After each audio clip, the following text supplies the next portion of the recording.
Assalamualaikum, hai. Saya Megat, Perunding Takaful Anda. Okey, hari ini saya ada berita baik untuk ibu, ayah, papa, mama, abi, umi, mak, abah. Okey, saya ada berita baik untuk semua tu. Sebab apa? Kita ada plan khas iaitu plan perlindungan dan plan pendidikan untuk anak yang berumur seawal 14 hari sehingga 5 tahun.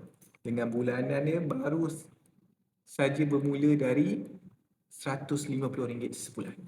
Ha, apa yang menarik dekat plan ni, kita ada perlindungan takaful nyawa RM250,000, perlindungan kematian disebabkan kemalangan RM250,000 juga, hilang upaya kekal pun dapat RM250,000.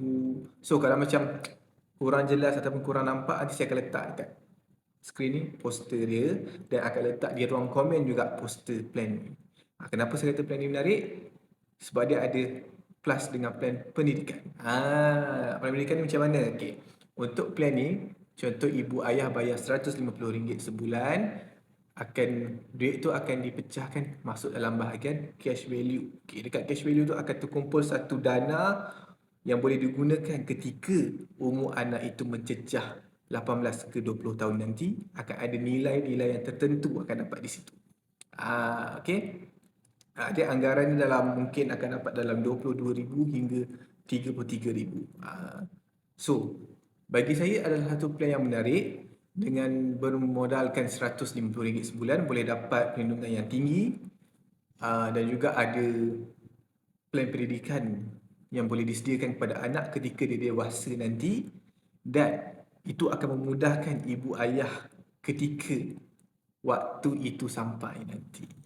So bila anak nak sambung belajar nanti, dah ada dana yang boleh digunakan untuk bayar, orang kata mungkin keseluruhan ataupun mungkin sebahagian daripada yuran pendidikan dia. Ataupun dana ni boleh digunakan untuk tujuan lain.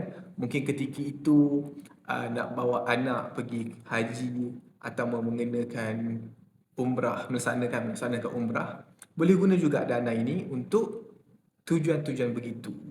Jadi saya minta ibu ayah, mama, papa, abi, umi, walik, mak, abah, share lah kepada semua berita baik ini, okey? Assalamualaikum.